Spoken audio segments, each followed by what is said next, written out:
যুদ্ধ ঘোষণা দিয়ে ইরানের ওপর আমেরিকা ও ইসরায়েলের বড় ধরনের হামলা, ব্যাপক ক্ষয়ক্ষতি, বহু হতাহত। কোথায় আছেন আয়াতুল্লাহ আলী খামেনি?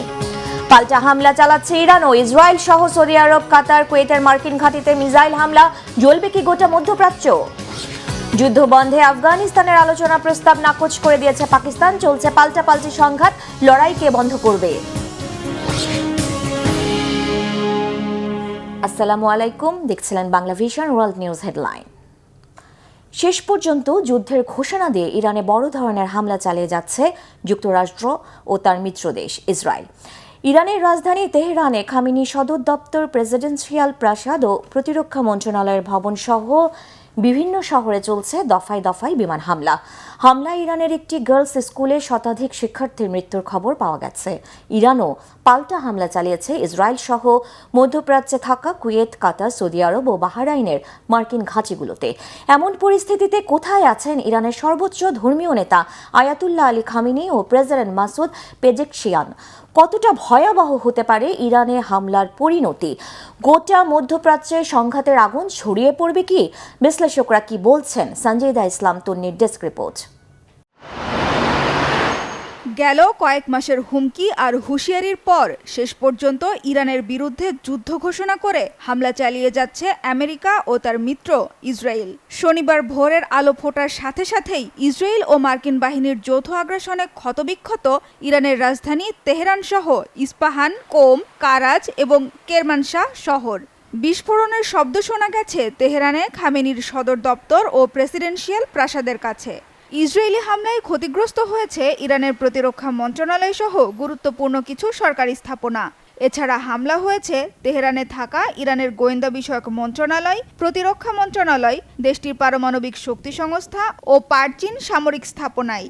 ইরানের দক্ষিণাঞ্চলীয় হরমোজগান প্রদেশের মিনহাব শহরের একটি স্কুলে হামলা চালিয়ে শতাধিক শিক্ষার্থীকে হত্যা করেছে বর্বর ইসরায়েলি বাহিনী। সময়ের সাথে সাথে বাড়ছে এই সংখ্যা।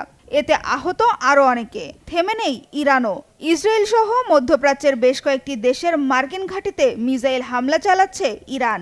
হামলা পাল্টা হামলায় চলছে গোটা মধ্যপ্রাচ্য। এমন পরিস্থিতিতে কোথায় আছেন, কেমন আছেন ইরানের সর্বোচ্চ ধর্মীয় নেতা আয়াতুল্লাহ আলী খামেনি ও প্রেসিডেন্ট মাসুদ পেজেশকিয়ান? মধ্যপ্রাচ্য কি পুড়ে ছাই হয়ে যাবে? ইরানের বিভিন্ন সংবাদ সংস্থা জানিয়েছে ইরানের সর্বোচ্চ নেতা আয়াতুল্লাহ আলী খামেনি তেহরানে নেই এবং তাকে নিরাপদ জায়গায় সরিয়ে নেওয়া হয়েছে। সম্পূর্ণ সুস্থ, অক্ষত ও নিরাপদ আছেন প্রেসিডেন্ট মাসুদ পেজেশকিয়ান। এর আগে তেহরানের অতি সুরক্ষিত পাস্তুর জেলায় দফায় দফায় বিস্ফোরণের শব্দ শোনা গেছে, যেখানে প্রেসিডেন্টের কার্যালয় ও সর্বোচ্চ নেতার বাসভবন অবস্থিত। তবে হামলার পর দ্রুত প্রেসিডেন্টের নিরাপত্তা নিশ্চিত করা হয়েছে বলে জানিয়েছে সংবাদ সংস্থাগুলো। দফায় দফায় পাল্টা হামলা চালিয়ে কড়া জবাব দিয়ে যাচ্ছে ইরানও। ইরানের হামলা থেকে ইসরায়েল তো বটেই, বাদ পড়ছে না সৌদি আরব, কাতার, কুয়েত, বাহরাইন, জর্ডান ও সংযুক্ত আরব আমিরাত সহ মধ্যপ্রাচ্যে থাকা মার্কিন ঘাঁটিগুলো। ইসরায়েল সহ মধ্যপ্রাচ্যে থাকা কোনো মার্কিন ঘাঁটি আর আমেরিকান সেনারা ইরানের হামলা থেকে রেহাই পাবে না বলে এরই মধ্যে হুঁশিয়ারি দিয়েছে দেশটির ইসলামিক রেভলিউশনারি গার্ড।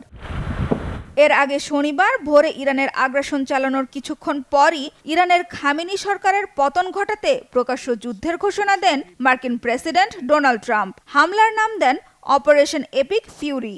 মিত্র ট্রাম্পের সুরে সুর মিলিয়ে ইসরায়েলি প্রেসিডেন্ট বেনিয়ামিন নেতানিয়াহু বলেছেন, ইরানে চালানো হামলা দেশটির জনগণকে খুনি শাসকের হাত থেকে মুক্তি দেবে। তবে যথারীতি ইরানের ওপর আমেরিকা ও ইসরায়েলের হামলার নিন্দা না জানালেও সৌদি আরব, বাহরাইন, কাতার, জর্ডান ও কুয়েত তাদের দেশের মার্কিন ঘাঁটিতে তেহরানের চালানো হামলার কড়া নিন্দা জানাতে ভোলেনি। একই পথে পশ্চিমারাও। মধ্যপ্রাচ্য জুড়ে ইরানের হামলার নিন্দা জানিয়েছে যুক্তরাজ্যও। মধ্যপ্রাচ্যের বিভিন্ন দেশে অবস্থানরত ব্রিটিশ রাষ্ট্রদূতদের নিরাপদ স্থানে সরে যাওয়ার নির্দেশও দিয়েছে। তবে ইরানে যৌথ হামলার নিন্দা জানিয়েছে রাশিয়া। যুক্তরাষ্ট্র অন্যায়ভাবে ইরানে হামলা চালিয়ে নিজের আসল রং দেখিয়ে দিয়েছে বলে মন্তব্য করেছে মস্কো। আর ইরানের হামলার ঘটনায় উদ্বেগ জানিয়েছেন ইউরোপীয় কমিশনের সভাপতি উর্সুলা ভন ডার লিয়েন। তবে ইরানের ওপর মার্কিন হামলা খুব সহজে থামছে না বলে ইঙ্গিত দিয়েছে মার্কিন কর্মকর্তারা। আরও কয়েকদিন এই আগ্রাসন চলবে বলে জানিয়েছে তারা। এমন অবস্থায় ইরানে হামলা ভয়াবহ পরিণতি নিয়ে আসতে পারে বলে মনে করছেন বিশ্লেষকরা। তাদের শঙ্কা, এই হামলা পাল্টা হামলা গোটা মধ্যপ্রাচ্য জুড়ে যুদ্ধের আগুন ছড়িয়ে দিতে পারে। সানজিদা ইসলাম তন্নি, বাংলা ভিশন, নিউজ ডেস্ক। এদিকে পাল্টা কড়া জবাব দিচ্ছে ইরানও। দফায় দফায় ইরানের মিসাইল হামলায় কেঁপে উঠেছে ইসরায়েল। ইরানের হামলা থেকে রেহাই মেলেনি সৌদি আরব, কাতার, কুয়েত, সংযুক্ত আরব আমিরাত ও বাহরাইন সহ মধ্যপ্রাচ্যে থাকা মার্কিন ঘাঁটিগুলোর একের পর এক বিস্ফোরণ ও সতর্কতার মধ্যে মধ্যপ্রাচ্য জুড়ে দাবানলের মতো ছড়িয়ে পড়েছে যুদ্ধ আর বড় ধরনের সংঘাত, রক্তপাতের আতঙ্ক। হিজল জুবাইরের ডেস্ক রিপোর্ট। যুক্তরাষ্ট্র ও ইসরায়েলের যৌথ হামলার মধ্যেই ইসরায়েলে পাল্টা ক্ষেপণাস্ত্র হামলা শুরু করেছে ইরান। এরই মাঝে কয়েক ধাপে ক্ষেপণাস্ত্র ছোড়া হয়েছে ইসরায়েলের বিভিন্ন অঞ্চলের দিকে। তেল আবিব, উত্তর ইসরায়েল সহ বিভিন্ন স্থানে বিকট বিস্ফোরণের শব্দ শোনা গেছে। সামাজিক যোগাযোগ মাধ্যমে ছড়িয়ে পড়া ভিডিওতে আকাশে আগুনের ঝলকানি ও বিস্ফোরণের দৃশ্য দেখা যায়।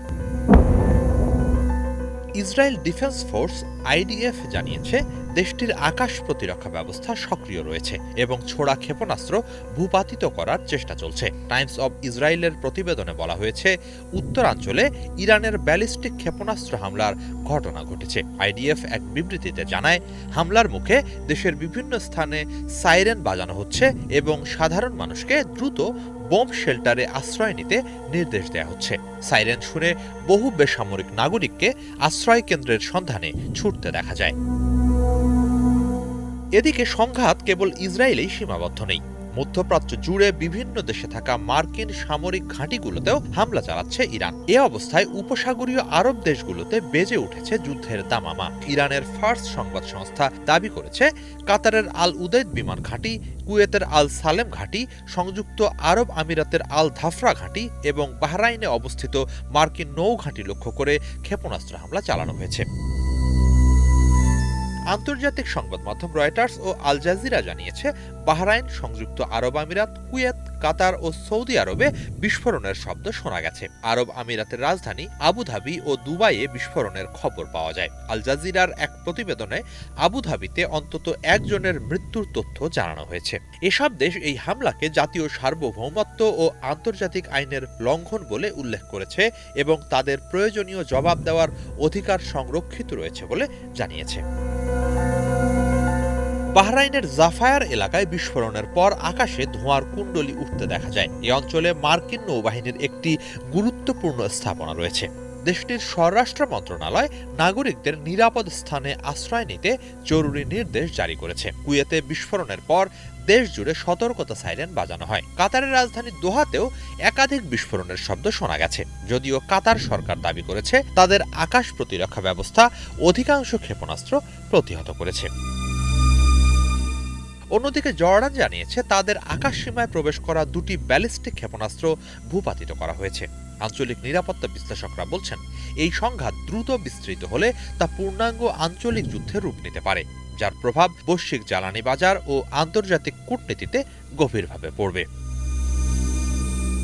এরই মাঝে ইরানের বিপ্লবী গার্ড বাহিনী IRGC জানিয়েছে, শত্রুদের চূড়ান্তভাবে পরাজিত না করা পর্যন্ত ইরানের সামরিক অভিযান অব্যাহত থাকবে।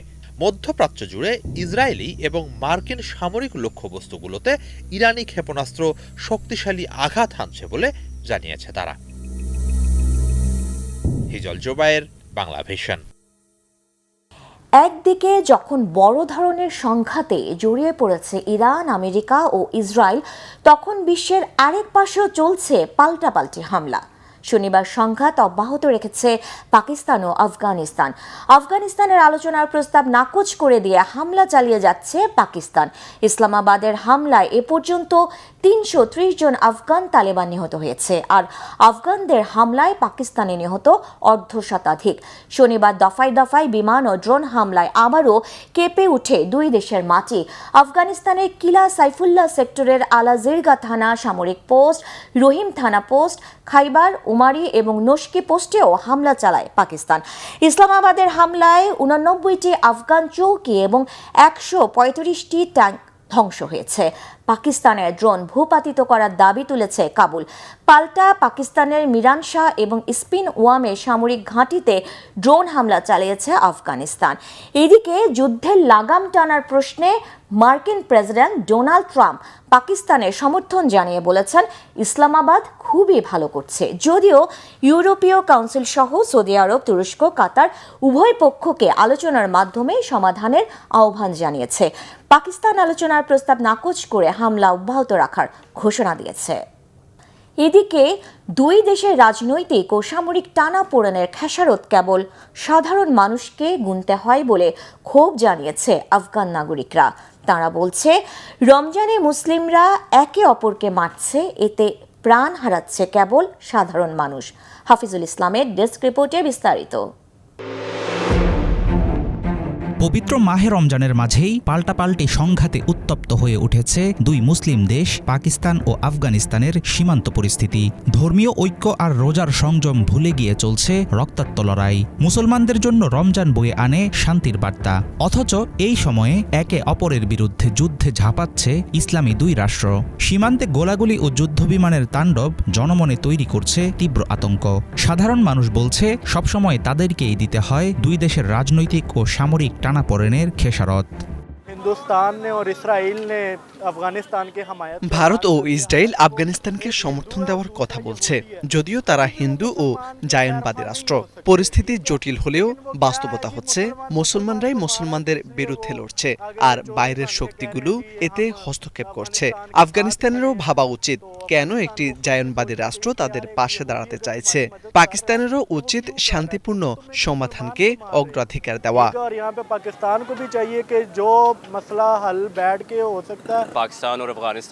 পাকিস্তান ও আফগানিস্তান এমনকি সব মুসলিম দেশেরই উচিত একে অপরের সঙ্গে সংহতি দেখানো। নিজেদের মধ্যে লড়াই না করে ঐক্যবদ্ধ হওয়া দরকার, কারণ শেষ পর্যন্ত ভোগান্তি পোহাতে হয় সাধারণ মানুষকেই। আপনার আমার মতো মানুষদেরই কষ্ট, এখানেও আফগানিস্তানেও। পাক আফগান সীমান্তে বিচ্ছিন্ন গোলাগুলি ও হামলার ইতিহাস বহুদিনের পুরনো। ইসলামাবাদ দাবি করে আসছে, তালেবানদের উস্কানিতে সীমান্ত পার হয়ে পাকিস্তানের মাটিতে সন্ত্রাসী কার্যক্রম চালায় বিভিন্ন সশস্ত্র গোষ্ঠী। এর জবাব হিসেবেই গত ২৭ ফেব্রুয়ারি রাতের অন্ধকারে কাবুলের পশ্চিম প্রান্তে একটি অস্ত্রগুদাম লক্ষ্য করে আঘাত হানে পাকিস্তানি বিমান। এ থেকেই হয় সাম্প্রতিক সংঘাতের সূচনা। একে অপরের বিরুদ্ধে সীমান্ত হামলার অভিযোগ তুলছে পাকিস্তান ও আফগানিস্তান সরকার। চলমান পরিস্থিতিকে কার্যত উন্মুক্ত সংঘাত হিসেবেই আখ্যা দিয়েছে ইসলামাবাদ। একসময় ঘনিষ্ঠ মিত্র হিসেবে পরিচিত দুই দেশের মধ্যে সামরিক উত্তেজনায় নিজ দেশের পক্ষেই অবস্থান নিচ্ছে পাকিস্তানি জনসাধারণ। পাকিস্তানের জবাব দেওয়ার অধিকার আছে। এটি একটি স্বাধীন দেশ। এখানে যদি বারবার হামলা করা হয় এবং সাধারণ মানুষকে লক্ষ্যবস্তু করা হয়, তাহলে শক্তিশালী সামরিক বাহিনী সমৃদ্ধ দেশ হিসেবে পাকিস্তানের প্রতিক্রিয়া জানানোর অধিকার রয়েছে। তারা সেই জবাবই দিয়েছে। সীমান্তে দীর্ঘদিনের অবিশ্বাস, বিভিন্ন সশস্ত্র গোষ্ঠীকে নিয়ে কোন্দল এবং পাল্টাপাল্টি সামরিক পদক্ষেপ, এসব কিছু থেকেই পাকিস্তান আফগানিস্তানের মধ্যে চলমান উত্তেজনার সূত্রপাত। পবিত্র রমজান মাসে এমন রক্তক্ষয়ী সংঘর্ষ মুসলিম বিশ্বে তৈরি করছে গভীর অস্বস্তি। হাফিজুল ইসলাম, বাংলা ভিশন। আকাশচুম্বী ধ্বংসস্তূপের মাঝে ফিলিস্তিনের মুসলমানরা পালন করছেন পবিত্র মাহে রমজান। ইসরায়েলি সামরিক বাহিনীর নৃশংস হামলা, খাবার পানির তীব্র অভাব, নিরাপদ আশ্রয়ের অনুপস্থিতি কঠিন করে তুলেছে এখানকার প্রতিদিনের জীবন। গাজার ঐতিহ্যবাহী বিভিন্ন খাবার যেমন মাকলুবা, সুমাগিয়া, হুম্মা কিংবা দখলকৃত পশ্চিম তীরের মুসাখান ও মনসাফ এখন বিরল। আল আকসা মসজিদে সীমিত আকারে নামাজ ও তারাবি চললেও ইসরায়েলিদের বাধার মুখে পড়তে হচ্ছে ফিলিস্তিনি মুসলমানদের। স্বজন হারানোর বুকে নিয়েই রমজান মাসে তাঁরা খুঁজছেন মহান আল্লাহর সন্তুষ্টি। ধারাবাহিক আয়োজনে দেশে দেশে রমজানের আজকের পর্বে ফিলিস্তিনি নিয়ে বিস্তারিত জানাচ্ছেন হাফিজুল ইসলাম। মহিমান্বিত মাস রমজানে সিয়াম সাধনায় মশগুল গোটা মুসলিম বিশ্ব। পৃথিবীর দেশে দেশে যখন চলছে মাহে রমজানের আয়োজন, তখন সীমাহীন দুর্ভোগে কাটছে ফিলিস্তিনিদের সময়। ইসরায়েলি হামলায় ধ্বংসস্তূপে পরিণত হয়েছে গোটা উপত্যকা। যুদ্ধবিরতি চললেও দুমুঠো খাবার নেই, পানি নেই, নেই মাথা গোজার ঠাঁই। স্বজন হারানোর বেদনা আর তীব্র সংকটকে সঙ্গী করেই শুরু হয়েছে তাদের সিয়াম সাধনা। একসাথে সারিবদ্ধ হয়ে এখানে চলে রোজার আয়োজন। আরবের প্রাচীনতম একটি ভূখণ্ড ফিলিস্তিন। অসংখ্য নবী রাসূলের স্মৃতিবিজড়িত এই ভূমিতে বাস করা মুসলমানদের জীবনযাত্রায় রয়েছে রমজান পালনের নিজস্ব সংস্কৃতি। মাহে রমজানকে স্বাগত জানাতে বাহারি ফানুসে বর্ণিল হয় ফিলিস্তিনের আকাশ। রমজানে নিজেদের ঐতিহ্যবাহী খাবার তৈরি করতে পছন্দ করেন ফিলিস্তিনিরা। অঞ্চল ভেদে দেশজুড়ে রান্না হয় ভিন্ন ভিন্ন খাবারের মেনু। মাকলুবা, সুমাগিয়া এবং মাফতাউল নামের বিশেষ খাবার দিয়ে ইফতার করেন গাজার জনগণ। মুসাখান ও মানসাফ নামের খাবারের জন্য বিখ্যাত পশ্চিম তীর। ফিলিস্তিন জুড়ে রয়েছে ইফতারে আচার এবং সালাদ খাওয়ার রেওয়াজ। পুরনো জেরুজালেমের জনপ্রিয় জুস তামারিন। এখানকার ইফতারে এই পানীয়র বেশ কদর। সেহরিতে পনির ও দই জাতীয় খাবার খান স্থানীয়রা। গাজার ফিলিস্তিনিদের মধ্যে ইফতারের একটি জনপ্রিয় খাবার হুম্মা। এবারের রোজায় হয়তো সবার কপালে জুটবে না ঐতিহ্যবাহী এমন সব খাবার। আল আকসা মসজিদের পাশে রয়েছে বিশাল একটি বাজার। প্রাচীন শহর জেরুজালেমের অন্যতম আকর্ষণীয় বাজারটি এখন আর আগের মতো নেই। এখানকার বিভিন্ন দোকানে বিক্রি হয় নানা রকম ফল, জুস সহ ইফতারের প্রচলিত বহু খাবার আইটেম। রমজান মাসকে কেন্দ্র করে বেড়ে যায় জায়নামাজ, তসবিহ সহ প্রার্থনার বিভিন্ন সামগ্রীর বেচাকেনা। রমজানে আল আকসা মসজিদে অনেকাংশে শিথিল থাকে ইসরায়েলি বিধিনিষেধ। ফিলিস্তিনিরা ইচ্ছা করলেই যেতে পারেন না সেখানে। তবে চলমান যুদ্ধবিরতির ফলে হয়তো আগের চাইতে স্বাভাবিক থাকবে পরিস্থিতি। শত বাধার পরেও আল আকসা মসজিদের প্রতি কমতি নেই স্থানীয় মুসলমানদের ভালোবাসার। রমজান এলে ইফতারের সময় পরিবার নিয়ে মসজিদে চলে আসে সবাই। তখন উৎসব মুখর হয়ে ওঠে আল আকসা প্রাঙ্গণ। রমজানের পুরো রাত জেগে থাকে ফিলিস্তিনের মসজিদগুলো। মসজিদে আকসায় তারাবির নামাজ পড়তে পছন্দ করেন স্থানীয় মুসলমানরা। সাম্প্রতিক আগ্রাসনে ফিলিস্তিনের প্রায় হাজারখানিক মসজিদ গুঁড়িয়ে দিয়েছে ইসরায়েল। এবার তাই রমজানের তারাবি ও তাহাজ্জুদ আদায়ের ধরনও আগের মতো হবে না। মুসলিম উম্মার প্রথম কেবলা বাইতুল মুকাদ্দাস বা আল আকসার অবস্থান ফিলিস্তিনে। বহুদিন থেকেই ইসরায়েলি দখলদারদের কারণে অবরুদ্ধ গাজাসহ অনেক অঞ্চল। ধ্বংস আর মৃত্যুর ভয় এখানে জীবনের অংশ।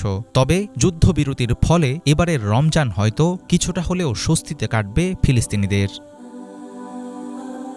বহু নবী রাসূলের জন্মস্থান মধ্যপ্রাচ্যের দেশ ফিলিস্তিন। এখানে অবস্থিত বাইতুল মুকাদ্দাস মসজিদ থেকে মেয়ারাজে গমন করেন রাসূল সাল্লাল্লাহু আলাইহি ওয়াসাল্লাম। চলমান যুদ্ধবিরতি স্থায়ী হবে, আগামীতে বইবে রহমতের সুবাতাস। এবারের রমজান নিয়ে আসবে চিরস্থায়ী শান্তির বার্তা। দুর্ভিক্ষ আর মৃত্যুর মুখে দাঁড়িয়েও এমন আশায় বুক বাঁধেন ফিলিস্তিনের মুসলমানরা। হাফিজুল ইসলাম, বাংলা ভিশন। ভারতের ভোপালে দাঁড়িয়ে আছে ইসলামী স্থাপত্যের এক অনন্য নিদর্শন তাজুল মাসাজিদ, অর্থাৎ মসজিদের মুকুট। সুউচ্চ মিনার, মার্বেলের দৃষ্টিনন্দন গম্বুজ আর সূক্ষ্ম কারুকাজে নির্মিত এই মসজিদ শুধু প্রার্থনার স্থান নয়, বরং ইতিহাস, সংস্কৃতি ও আধ্যাত্মিকতার এক মহিমান্বিত প্রতীক। 19 শতকে শুরু হয়ে 70-এর দশকে সম্পন্ন হওয়া এই স্থাপত্য আজও মুগ্ধ করে দর্শনার্থীদের। দেশে দেশে মসজিদের আজকের পর্বে থাকছে ভারতের তাজুল মসজিদ। তাজ উল মসজিদ ভারতের ভোপালে অবস্থিত ইসলামিক স্থাপত্য এবং সংস্কৃতির ঐতিহ্যের একটি মহিমান্বিত প্রমাণ। তাজুল মসজিদকে বাংলায় অনুবাদ করলে দাঁড়ায় মসজিদের মুকুট। এই বিশাল ভবনটি শুধুমাত্র নামাজের স্থানই নয়, বরং ধর্মীয়, ঐতিহাসিক তাৎপর্য এবং স্থাপত্যের জাঁকজমকেরও প্রতীক। 19 শতকের শেষের দিকে ভোপালের নবাব শাহজাহান বেগমের শাসনামলে নির্মিত তাজুল মসজিদ এশিয়ার বৃহত্তম মসজিদগুলির মধ্যে একটি। যদিও এর নির্মাণ বাধাগ্রস্ত হয়েছিল এবং পরে 70-এর দশকে এর নির্মাণ কাজ শেষ হয়েছিল। তাজুল মসজিদের কাছে আসার সাথে সাথে সুউচ্চ মিনার এবং সুন্দর নকশা করা গম্বুজ নজর কাড়বে আপনার। মার্বেলের গম্বুজগুলি মুঘল যুগকে স্মরণ করিয়ে দেয়।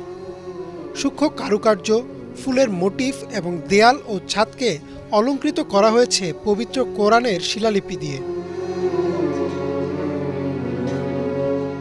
ভেতরে প্রবেশ করলেই দেখা যাবে মার্জিত খিলান এবং স্তম্ভ দ্বারা সজ্জিত একটি সুবিশাল নামাজ ঘর, যা এক অপরূপ শান্তির অনুভূতি জাগায়। খিলানযুক্ত করিডোর দ্বারা বেষ্টিত কেন্দ্রীয় প্রাঙ্গণটিতে নামাজ পড়তে আসা মুসল্লিদের যথেষ্ট জায়গা দিতে পারে। মসজিদের সবচেয়ে আকর্ষণীয় বৈশিষ্ট্যগুলির মধ্যে একটি হলো এর কেন্দ্রীয় গম্বুজ, যা 18 মিটারেরও বেশি ব্যাস দ্বারা বিস্তৃত এবং চমৎকার মার্বেল খোদাই এবং জ্যামিতিক নকশা দ্বারা সজ্জিত। দিনের বেলায় সূর্যের আলো যখন কাচের দেয়াল ভেদ করে ভেতরে প্রবেশ করে, তখন এক অন্যরকম আলো আঁধারির আবহ সৃষ্টি করে। তাজুল মসজিদের স্থাপত্য মহিমার বাইরেও ভোপালের মানুষের জন্য গভীর সাংস্কৃতিক ও ঐতিহাসিক তাৎপর্য বহন করে। এটি ইসলামিক শিক্ষা এবং আধ্যাত্মিক জ্ঞানার্জনের কেন্দ্র হিসেবেও কাজ করে। বিভিন্ন ধর্মীয় অনুষ্ঠান ও শিক্ষামূলক অনুষ্ঠান এর আশেপাশের মানুষের মধ্যে ঐক্য ও সংহতি বৃদ্ধি করে। তাজুল মসজিদ পরিদর্শন কেবল স্থাপত্য অন্বেষণের যাত্রা নয়, বরং ইসলামী সংস্কৃতি ও ঐতিহ্যে সমৃদ্ধ ইতিহাসে নিজেকে নিমজ্জিত করারও একটি সুযোগ। এর বিস্ময়কর স্থাপত্য দ্বারা আকৃষ্ট হোক বা এর নির্মল পরিবেশে সান্ত্বনার খোঁজে হোক, তাজুল মসজিদ ভোপালের হৃদয়ে ভক্তি, সহনশীলতা এবং সাংস্কৃতিক গর্বের চিরন্তন প্রতীক হিসেবে দাঁড়িয়ে আছে। ইমরান মাহমুদ, বাংলা ভিশন। এই ছিল আজকের মতো, সাথে থাকায় ধন্যবাদ।